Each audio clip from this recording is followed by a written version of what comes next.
Welcome back to another episode of The Stroke of Midnight.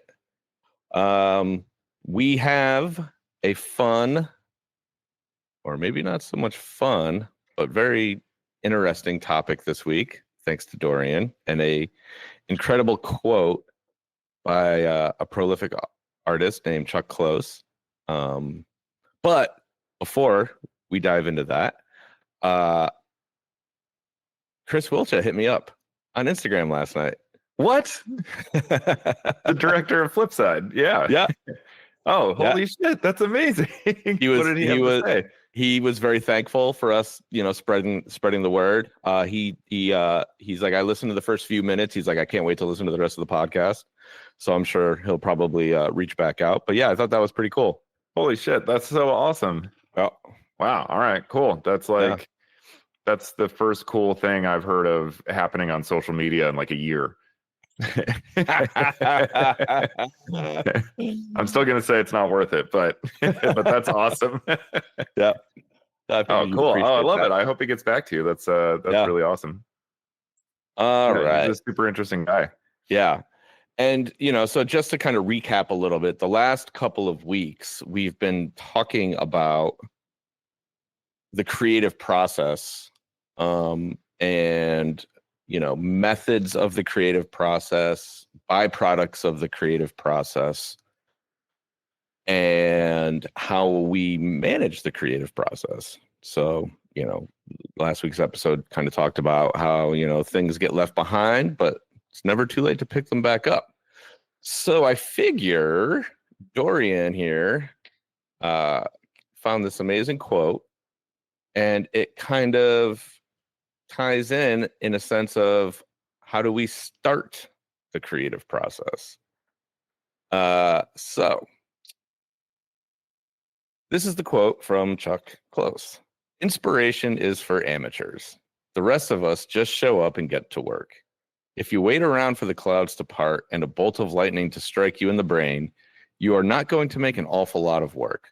All the best ideas come out of the process. They come out of the work itself. So, what prompted you to pull this quote specifically, Dorian?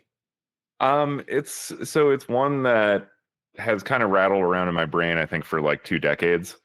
Because I was first introduced to Chuck Close, I think in high school. One of my teachers showed us a documentary about him, and it was really incredible stuff. If you guys are I won't bore anyone with like a whole rehash of who he is, but if you guys are interested, you should definitely look him up. He's this incredible painter who has this like wildlife journey.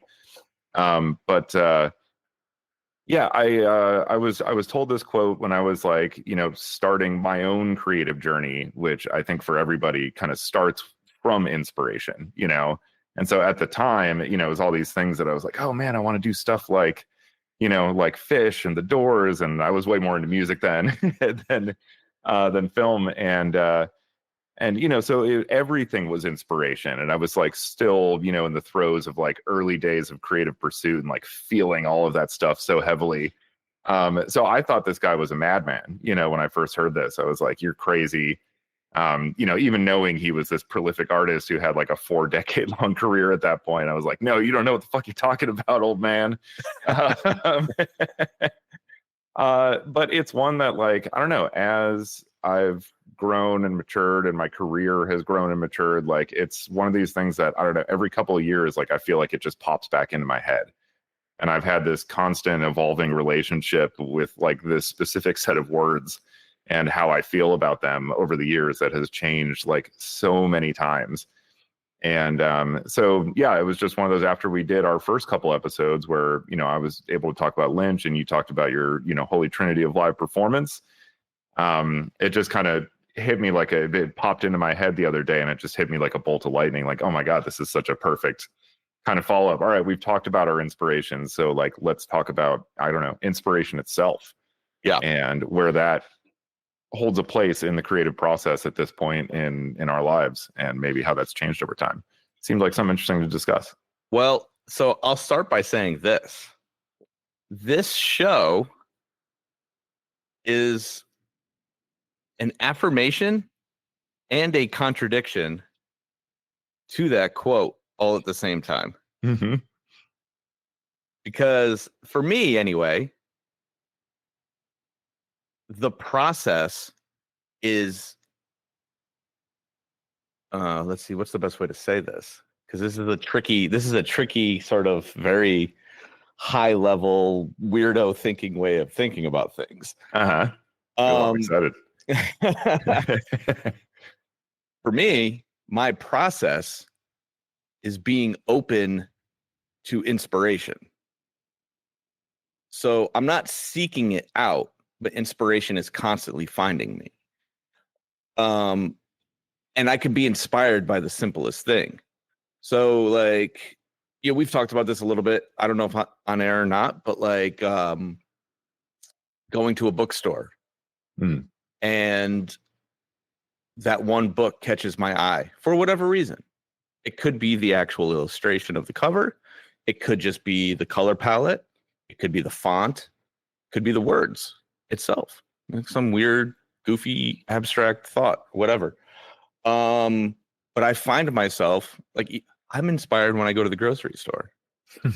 If the produce section is just laid out just right and everything just is very vibrant, that's inspiring as a artist, right? So like that's not something that always existed in my head, but I became cognizant of it at some point in my life.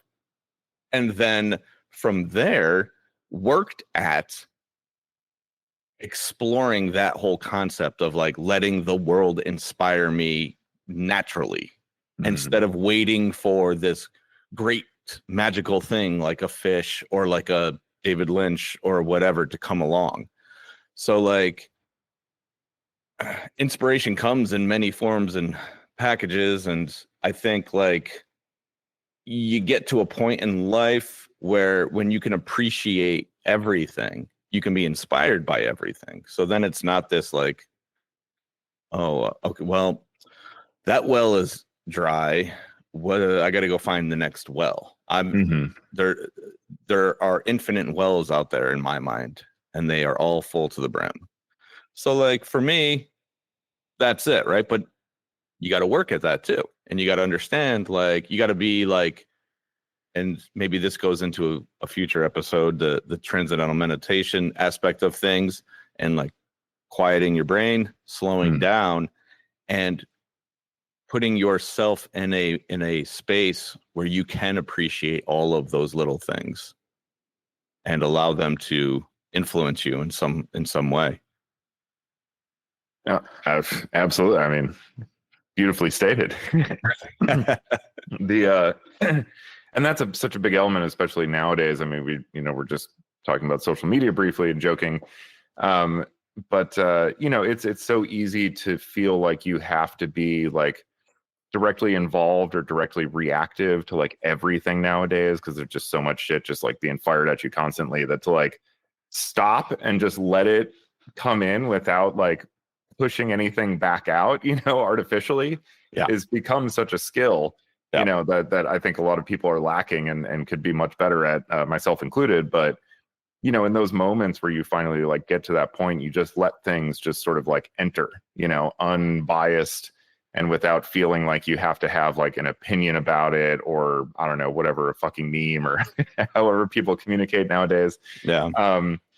Is so profound. It seems like such a simple thing, but as you're saying, like that's where so many times all of a sudden, like just letting that stuff in, and then it's like 2 hours later, I just have a thought, it just comes, and you're like, oh, that's really interesting. And then it's not even till later that I'm like, oh shit, okay, that totally came from, that moment I had earlier in the day or whatever that thing was that I exposed myself to, but I didn't realize it at the time. It just felt like, oh, cool, I have this idea, let's go. That started happening in when I started getting comfortable painting. I realized that's like I had that like aha moment at some point where like that day I was painting and I stepped back and I was like, that's from that thing that I saw earlier. And it just happened. I didn't intend for it to happen. It just happened. And that was like one of those light bulb moments for me where I was like, okay, this is really interesting. And so then I used to have this I wake up really early. I wake up like 3-4 o'clock in the morning, right? So wake up, meditate. Now I go to the gym, work, hang out with the kid, work some more. And then by like 1-2 o'clock in the afternoon, my day is technically done, so to speak. Mhm. It's never done, but like in that sense of like, okay, I've put in a full day's work, if that's the case. But what I used to do, and I haven't done it in a while, and I think it's just because there's so much going on right now. But I used to just get in the car and drive for an hour, and I never knew where I was. I never knew where I was going. I was just going somewhere, and I would always end up in some new place or maybe some recurring place. And the point is, I created a process to allow myself to be inspired, because every day at 2 o'clock, I went somewhere. And then that somewhere would almost without fail every day lead to some new idea, big or small. And so like that's what I mean by like it's contradictory and it's affirming all at the same time. This notion of like a process, but you can turn inspiration into a process. So as I was saying earlier about my relationship with this quote changing so much over time, I think initially when I first heard it, I thought he meant, like just inspiration, like he was throwing the baby out with the bathwater, so to speak, just like everything about inspiration is bullshit, Yeah. And as I've come, to mature in my, creative pursuits, I think I've come to realize a lot of like what you're talking about, that he's not saying that like inspiration itself is worthless, but like that, you don't need that to be the impetus to start something, and I think that's how a lot of, in the beginning of my career, at least, how I looked at things. I needed this sort of like roadmap of like, okay, I want to do something that's sort of like Eraserhead meets Tetsuo the Iron Man, or something like that, and had to have these like direct kind of reference points. And over the years, it's definitely come to the point where now I'm like, I find the inspiration along the way. And that's kind of what like keeps you moving forward with an original idea rather than like the idea itself. I like that spin that you're taking on it, because I get where you're going. Yeah, because it's like I'll just have an idea and I don't know where the fuck it came from or like why it's there, but if it's compelling, I'm just gonna go with it. Yeah. And then it's like as I'm working on it, I'll see something that's like, oh, okay, it's kind of like this is starting to remind me of the way that like this character in Wild at Heart, was like sort of taken in that direction or whatever. And, little things like that start to come in and contribute to it.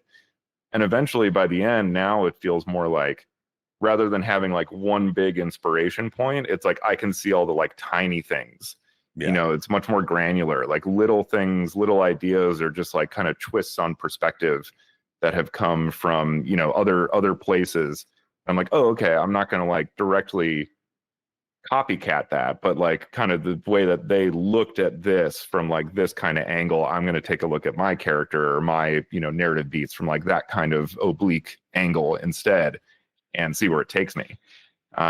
So now it's like, I get it when he's talking about, in this quote about the best ideas come from the process itself. I think that's like, it's this whole marriage of all of it that comes together, right? It's like your own original ideas, your own voice, the things that have influenced you. They create those moments where during the process you have the aha, eureka type of stuff, but it's not any one of those things. And you kind of have to be willing to just like trust is a big part of creativity, if we haven't touched upon that quite yet. But being able to just have confidence and trust in your own ideas, that like they're good enough to pursue, they're good enough for like other people to want to like help you bring them to life. And I know how big of a hurdle that is at the outset, because you're like, well, who the fuck am I? Well, yeah, I mean, everyone starts at the same place. That's a big thing to always like kind of remember too, is like, we all start at zero.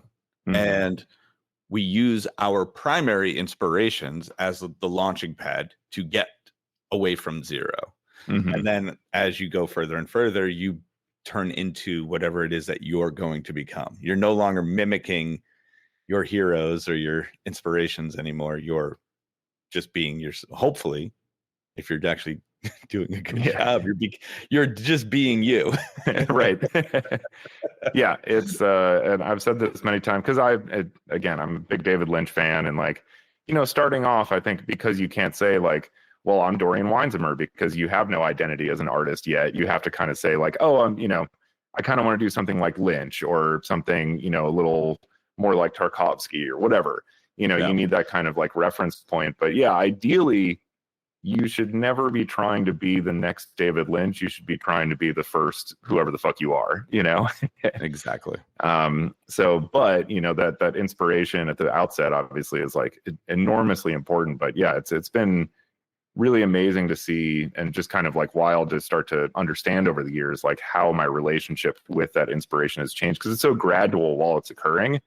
Yeah. It's not like you just wake up one day and you're like, oh, wow, I think about this stuff completely differently now. It's a slide. And like all of a sudden one day you're like watching a movie that you haven't seen in 10 years and you're like, man, I had such like a different feeling or like thought or whatever, emotion related to this last time I watched it. Whereas now, I feel this and it's so different, but still like really vibrant and profound, but just in like a completely different way. And it's like, well, the movie hasn't changed, so I guess I have, That's a very good point. So you don't think about that very often. At least I don't. I don't think about the idea of like, that's interesting. Like, you just kind of struck on something that I've never really considered so much. I mean, maybe not like consciously anyway. I've never sat there and been like, wow, I'm such a different person that this does not do the same thing to me anymore. Mm-hmm. That's interesting. I think, you know what it is for me anyway? I don't revisit a lot of stuff. Mm-hmm. Like I don't go back and watch a lot of movies. I go back and I watch the movies that I love that kind of stay with me. Right. And music similarly, like I'm not, and maybe that's me changing, is like once I let it go, I just let it go. Mm-hmm. I guess that's my progression, I guess. Yeah. I only keep the things that are worth keeping. I don't even revisit them. So I wonder if that's a good thing or a bad thing. I don't know. Yeah, I think it's one of those like the grass is always greener on the other side, because like I wouldn't say like constantly. I'm generally trying to push and like, watch new stuff. There's just so many, film especially, and I shouldn't say especially, any medium. It's one of those things. They're so rich that like the more you learn about them, the more you realize how much there is that like you haven't seen or watched or heard yet. Yeah. And with film, so I'm like always kind of want to like, okay, I want to keep moving forward in like new territory, discover new ideas, new approaches to this medium. But I constantly end up going back and like revisiting things. Sure. And a lot of lately, kind of what's been more of the case is stuff that like movies that I didn't actually like is kind of what I've been revisiting. But movies where there was like, because there's a lot of movies that I watched that I'm like, I didn't really like it, but there were these couple scenes or moments or ideas that like I can't stop thinking about. And so there's been a lot of movies like that over the years that like in the past few months I've been going back and kind of revisiting those specifically to be like, okay, do I feel any differently about this film? Was it really just like a good idea stranded in a bad movie, or was maybe I wasn't at a place in my life where I could really connect to all of this, but like some of it was was making that leap. Yeah. So, and I mean, we touched upon this briefly with Flipside, and we mentioned like, if I had seen this movie 10 years ago, I don't know if I'd feel the same way about it that I do now. Yeah. Because of like where he was at in his life and how I've kind of come to the same place. That sort of, I don't know, I don't want to call it a midlife crisis, but that's probably like definitionally what it is. Let me give you a little perspective on midlife crisis. Okay.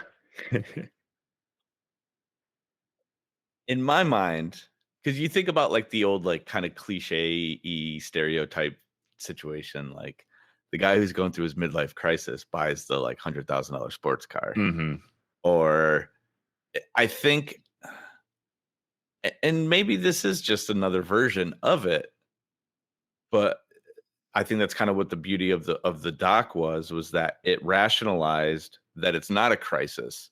It's just a necessary sort of aspect of the creative process, is that you're never going to finish everything you set out to do. Mm-hmm. Now, a midlife crisis is generally a cry for help for someone who hates their life.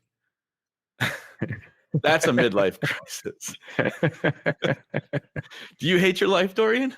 No, I don't. Okay. Thankfully, yeah. Thankfully, I don't. Yeah. You're not having a midlife crisis. Yeah. Excellent. Well, thank you for the reassurance. I'm glad. That was like the most efficient therapy session that's ever been conducted. It's like 90 seconds. I feel so much better now.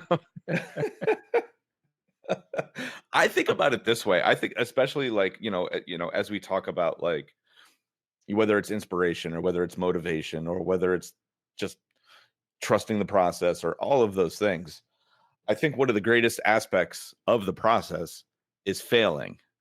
You learn more from failing than you learn from succeeding, right? So failure can be labeled in a million different ways. It didn't turn out the way you wanted it to. It never got to the finish line. Everyone hated it. You hated it. Whatever the case may be, right? But more often than not, those failures, they kind of stick to you a little bit, better than your successes do. And so like inherently you think about them more. And then from that, you find a way through to hopefully not fail in that same way next time. Right. And so like within that, realm of like looking inward, you have to accept the fact that you're going to fail and probably fail a lot. But as long as you can continue to push through and trust the process, those failures will eventually lead to successes. Mm-hmm. No crisis. Yeah. Exactly. It's a minor stumble, and you can regain your footing if you just keep the momentum going, Yeah. Yeah, no, absolutely. I mean, and that's where a lot of the best stuff comes from too. Again, just going back to this whole like the best stuff comes out of the process itself. Like even if you fail at it the first time, like if you kind of keep at it, if you're sometimes you just trust that like, no, I know there's like a good idea here. Like this seed is viable. Yeah. It didn't come off this time. Maybe, with film, it's like, okay, maybe sometimes you might have a really cool idea for like a shot or like a lighting scenario, but maybe the narrative you've paired it with, or like the tone of the scene just isn't right, for what it's trying to convey. That doesn't mean that like the shot is garbage. It just means it wasn't applied properly, Yeah. There's some sort of conflict between, form and function. And those things can be resolved, and like certainly more complex ones come up, but that's just sort of an easy example to like, bring up how, yeah, there's stuff that I've done before that like I used a shot in this one music video or film or whatever, and it was like, that's not my favorite scene or whatever. And then I could turn around and like 2 years later or something, I'm putting together a music video, and all of a sudden it's like that shot. That's actually perfect right here for the storytelling, what we need to say and communicate. And then it comes out and it's like, yeah, totally validating. It feels really good. Yeah. But it's also, yeah, I mean, very indicative of the fact that like, these things, failure is not the end. It is not even the middle. Oftentimes it's really the beginning. And that's the way to look at failure. Is not like, well, my career's over now. It's like, well, what went wrong? Do an autopsy. A little self-reflection, and see kind of where things went and how they went awry. And like you might end up with something incredible as a result of that exercise, and that endeavor. And so in that case, it's like now it's a huge success. Actually, like that failure is nothing, because all anyone cares about now is this thing that actually like worked. Yeah. So yeah, no, it's happened to me a million times. I'm sure it's happened to you a billion times. It's funny because like I used to have a really, really, really, really, really like in the first like 5 or 6 years of Pretty Lights specifically, when it was a lot of pressure, it was a lot of unknowns, it was a lot of proving, it was, that whole thing, right? I would like fillet myself after every show. I would just tear myself to shreds and say that was the worst fucking thing I've ever done in my life. Every show. There were a handful of shows, I shit you not, maybe less than 10 over the course of 7 years where I walked away happy. And not because of what I necessarily did or didn't do. It was this notion of like, it could be better. It should be better. So that I could never like I'm never going to say I fucked that up specifically, because ultimately that is irrelevant. It doesn't really matter. In the scope of a 2 or 3 hour long performance, that one mistake, right, it means nothing, right? But it may not have there may not have even been a single mistake in the show. It could have just been this feeling that it just didn't work. Right. And so like, but for years and years and years and years and years, it would like eat me up after every night. And I would refuse. I still refuse to go back and watch live footage of our shows. It fucking makes me want to vomit. Yeah. Watching these things back. I hate it so much.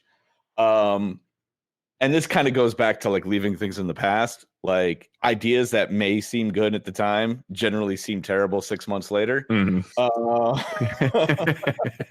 So for me, I know what things I need to like avoid, and I know how to like manage all of my weird insecurities, I guess, or whatever the case may be. But like somewhere in honestly, it wasn't really until like the hiatus when I started working with other people. And I think when the pressure like got taken off me, I was able to just like appreciate what I was doing, as opposed to like feeling like I was like not doing enough or something like that. I don't know what it meant. It's hard to really like encapsulate all of the insanity of all of this. But like, when everything kind of slowed down, and I was, and a lot of it too is like when I was working with like pop artists and stuff, the show didn't change from night to night. So it was more about execution and less about the show feeling good. It was like the show feels good, now just execute it. Right. And so I think that helped me a little bit, but it was really just a matter of like growing into myself and not having to feel like I had to prove myself anymore. And so maybe it was the validation of just working with other people is what like relieved me of that. I don't know. I to this day, I couldn't tell you what changed. Yeah. But like you see me after shows now. Yeah. Do I look like I want to fucking blow my brains out? Usually not. Yeah, exactly. So somewhere along the way, things got better. Yeah. No, you're all smile. I love when you walk into the media room after the show. You're like, "What's up, dudes? I love you guys." Yeah, and I'm just like, I couldn't tell you what just happened. Like that's the best part of my entire life. Is like one of you guys will be like, "Yo, that thing you did." I'm like, I don't know what the fuck you're talking about. Yeah, it's like the show didn't happen. Right. The second the show's over, it's poof. It's a puff of smoke. It's gone. Yep. And I am just present with all of you guys. And it doesn't matter what happened during the show. I'm just happy. As long as no like epic failures happen that night. Yeah. Then everything's great. And like, let's go have fun. And let's, smile and laugh and la-di-da. Yep. But that was like a big turning point in my life when I went from being this like completely like uncertain, unsure of myself, like second guessing everything that I was doing, or not every decision. Like I said, this is like more broad weirdness than it is like dissecting every little moment. But yeah, it just something happened at some point in the last, I don't know, 5 or 6, 7 years, whatever it is. And like now I'm just like, cool. Yeah. Did the thing. People are happy. On to the next. Awesome. Yeah. See you again tomorrow. Yeah. That's it. Yeah. No, and no, it's interesting because I've had a very similar experience over the years where, yeah, especially making like my first film, Chicago Rod, stuff like that. It was like when we were filming it, it was like the greatest experience, in the world. And then like when because then I edited the film as well, and like editing was my own personal hell. Because like basically everything you're saying, like I hate, I don't want to watch stuff back. It's like, well, that's like my whole job now is I have to watch all the stuff back. I could never in a million years do that. And it's one of those, especially, like even after you've had like a week of shooting and you're looking back at footage from the first day, you're like, fuck, like I could have done this, and this so much better. And like, we understand these actors' roles this much better now. I should have had them do it this way. And so it was really easy. And I'm glad I went through the experience because I learned a lot about myself as a director. And like, for anybody who hasn't been a part of like a film production before, it's a really, much like live performance, it's a different thing, but it is like this weird kind of like bubble and vacuum that you walk into. And when you emerge from the other side, you're kind of like, what the fuck just happened? I've had days of shooting where like I was looking at the footage the next day and I'm like, oh shit, we got that shot? Like I like don't even remember it because you're just so in it at the time. Yeah. So anyway, so I had a really, like hard time kind of going through it where, people were when the movie was getting close to done, people were like, yo, what about the director's cut? I'm like, well, I edited it, so it is the director's cut, but I was like, if you, this isn't a Warner Brothers production. Yeah, right? Here. Yeah, there's no executives breathing down my neck to cut 2 minutes out of the motel scene or whatever. So, but anyway, I would always joke with them. I'm like, dude, if the director's cut of this movie would be like 40 minutes. If I actually just kept like, okay, these are the scenes where I feel I really pulled it off, then like this would be half the length, if not shorter. It would be the opposite effect of what they're looking for. Yes, exactly. Yeah. I'm like, I am ready to murder all of my children here. Every one of these babies is on the chopping block. So, but that's changed a lot over the years as well. Like, I don't look at it that way now, again, just like you said, I don't know when it happened. But I definitely find myself more so now, like seeing things from a more positive perspective, where I don't quite as neurotically fixate on, everything that's wrong. I can actually see now like what happened that was really, really good.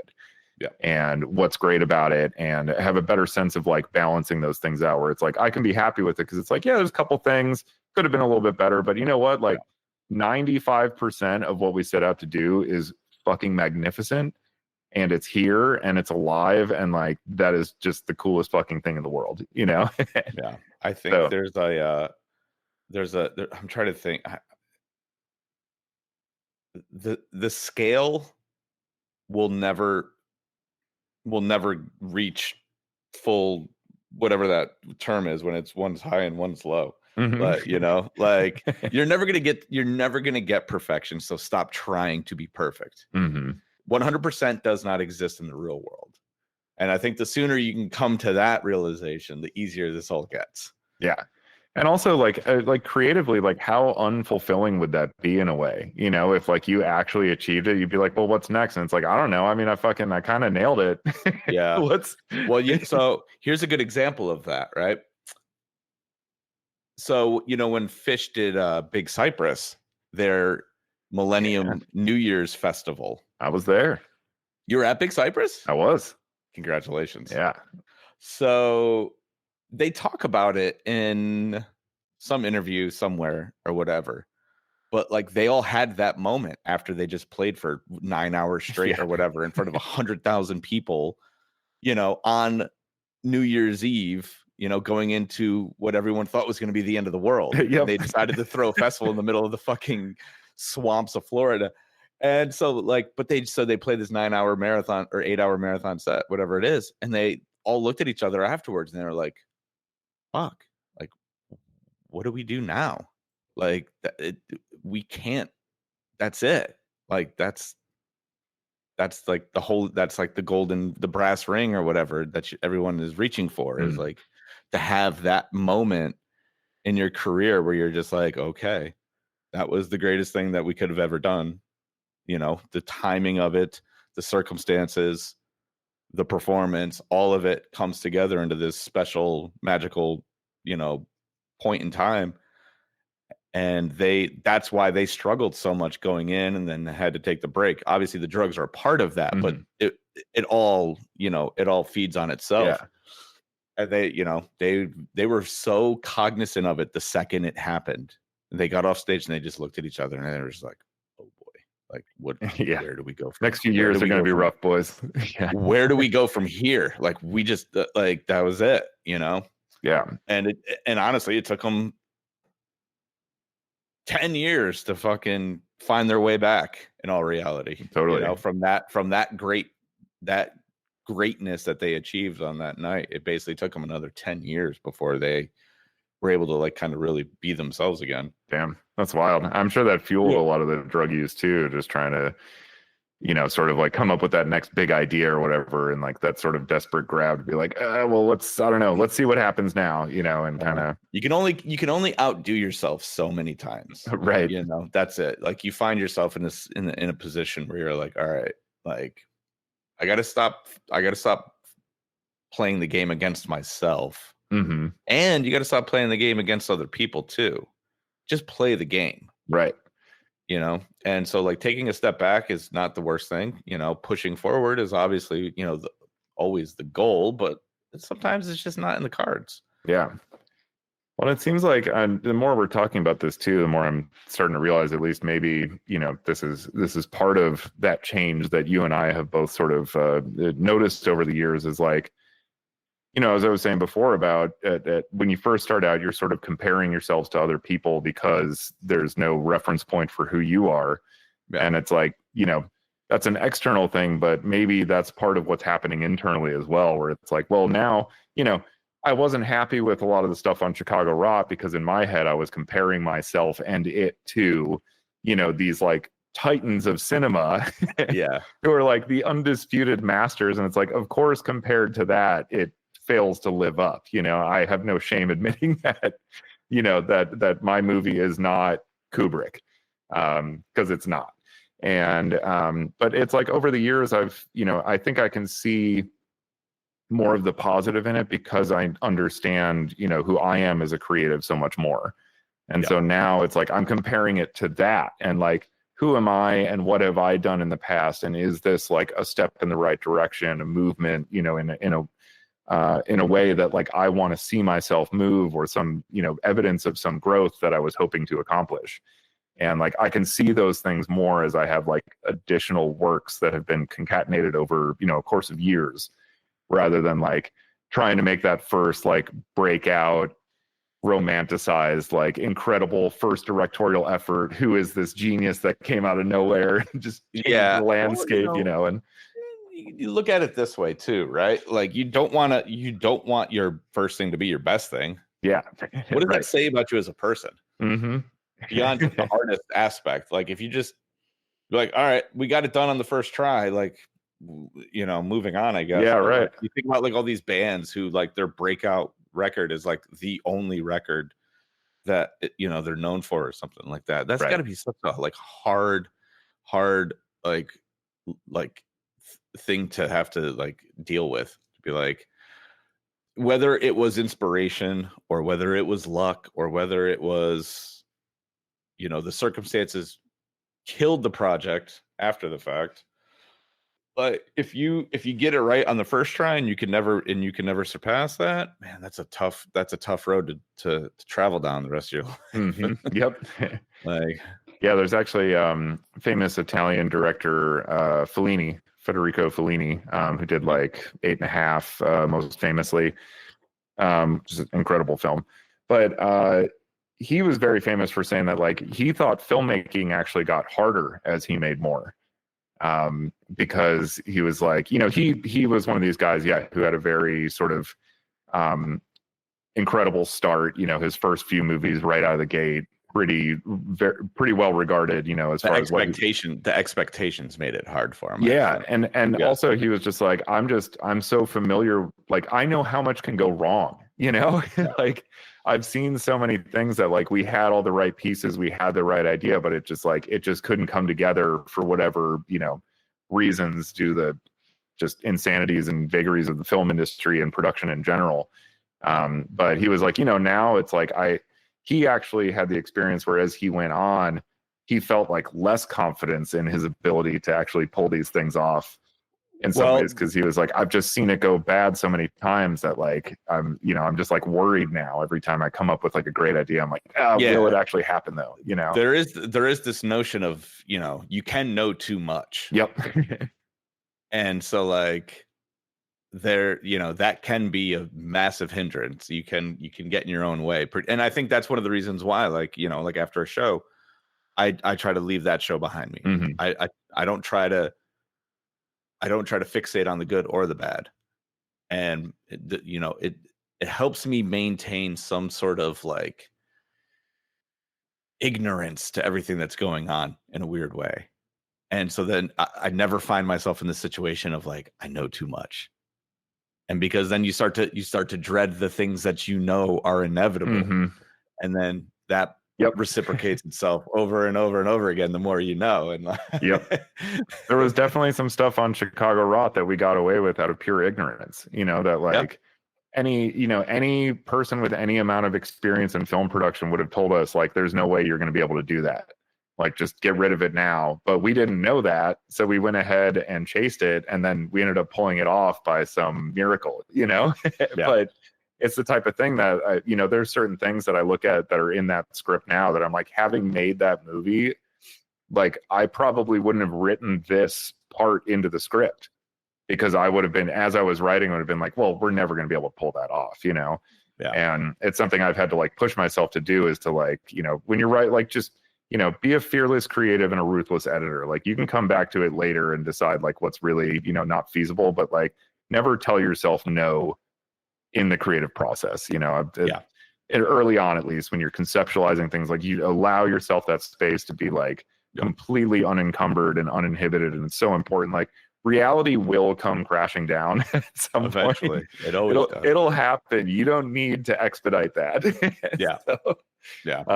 So yeah, it's an interesting thing that happens after you make more stuff. You're like, in some ways you're so much more confident, but in other ways you're so much more twitchy, in a sense, you know, of like gun shy. Yeah, exactly. It's wild. Well, I think there's a fine line between like bravado and arrogance. Mm-hmm. Right. And like the notion of like, we can, you know, once you get past the like gleeful ignorance phase, because we all just bask in the glory of that for as long as we possibly can. Fucking wonderful. Hold on to that. And then, and then eventually that goes away. And then you go into the realm of uncertainty, because you're like, fuck, this is gonna bite me in the ass. I just know it. And then you start to, you know, limit yourself. And then if you can break through that, and then you get to the point of like, all right, I got this, but do you really have it? And then you have a choice to make of like, it'll work itself out, or I'm going to make it work. And I think that's like the bravado versus arrogance thing, where it's like, all right, we got this, and this is how we're going to do it. Yeah. You know, and like, it's all these interesting phases of just life in general, really, but like of like the creative process of, you know, pushing yourself in as many ways as possible.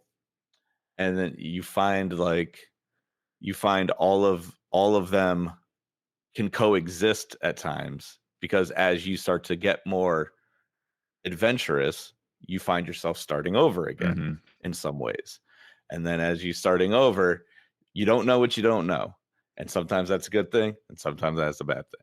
And then you take your strengths from this thing and you apply them to this other thing. And then you put yourself in a situation where you are inevitably going to fail. And then the cycle just keeps repeating itself. And that's literally, that's the life of a creative.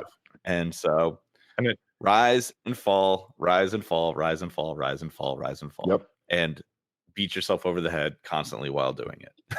And then even there's like a micro version of that that happens within each individual project also, where it's like when the project starts, you're like, all right, we got something fucking cool here, and then it's like, this might be hard.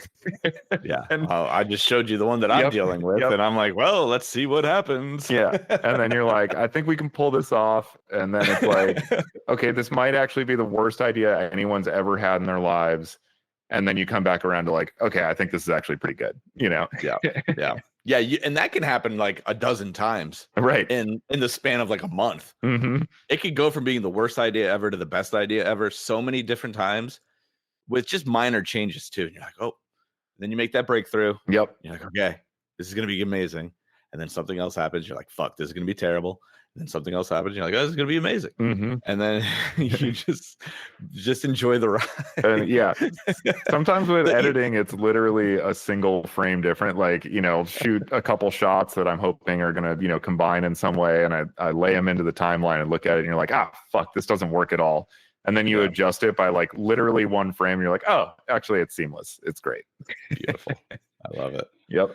I love it. Well, I think with all of that being said, I think we've done a pretty good job of laying out all of the intricacies of the creative process as a whole. Yeah. I did just want to mention real quick. Yeah. I just feel obligated to mention a couple of artists who are like very inspiration forward that are incredible. Quentin Tarantino, of course, being a huge one, who like he very much, you know, seems to start his projects from a place of like, you know, there's this obscure 70s movie that I love and I want to do something, you know. Yeah, he more than anyone else is like, this specific thing inspired this movie. Right. Yeah, like he's like a master of that, really. Yep. I mean, yeah, like Hateful Eight, even in particular, he mentioned he was like, I wanted to recreate the feeling that I had when I saw The Thing in a movie theater in 1982 or whenever it came out. He's like, literally, that's the impetus for making this movie, is to create that feeling in a movie theater again. And it's like, it's great. You know, he makes incredible art. I love his stuff. And obviously he very much like hangs his hat on the, you know, inspiration hook.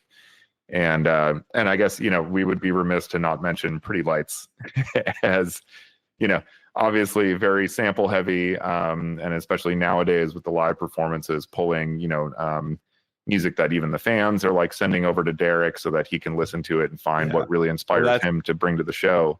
Yeah. You know, so it's a new way of finding inspiration, I think. Totally. Because it's communal inspiration. It's not how does this make me feel?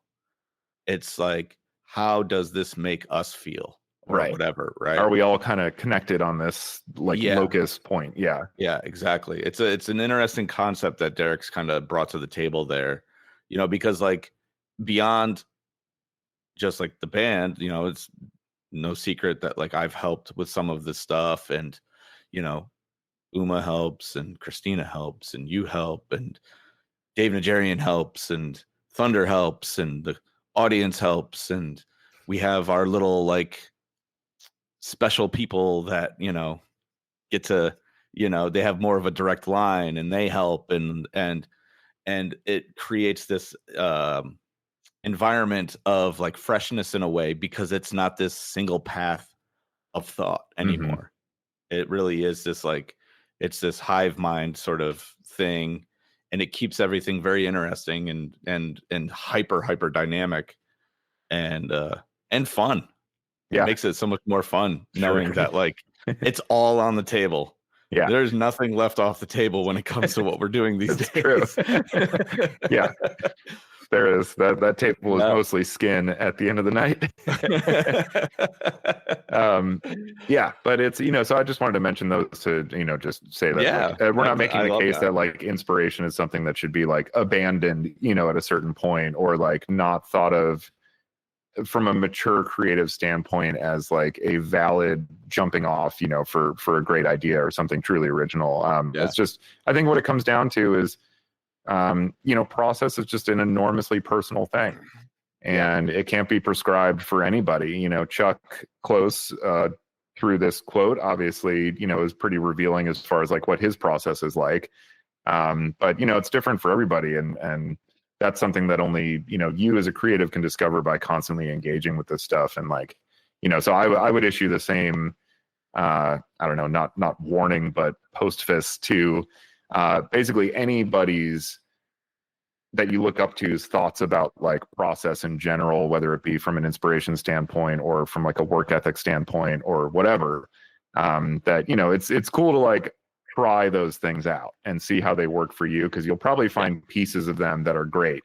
And over time, eventually you'll come to terms with like, your own neuroses, anxieties, growing pains, things like that, how to manage those and bring them all in like the most productive way possible to your work.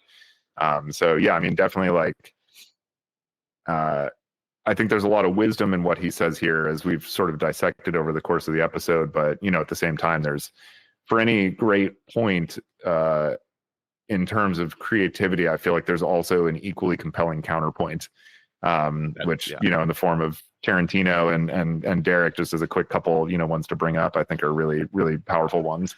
Well, that's, I think so. Find what works for you. Yeah. That's the summation of all of this, right? There is no right or wrong answer. Yep. That's it. Every piece of advice, every stupid thing that we say is just an answer or a guide way or whatever, right? Ultimately, it's what works for you. Yep. That's it. Yeah. Like any piece of inspiration, it can put you on a direction to get your feet moving, but like once you start walking the path, like do what makes the most sense. Yep. That's it. Yeah. And so with that, this has been the Stroke of Midnight. Dorian, this is a fantastic way to kind of wrap up our little, I don't know what you call this little trilogy of episodes but next week we're going to do something completely different and random. I don't know what yet. Maybe we'll talk about Big Bird. I would love to. I like quietly admire the Big Bird Mothra and Cookie Monster Godzilla every time we record. Cookie Monster says, "Good night. We'll see you next week."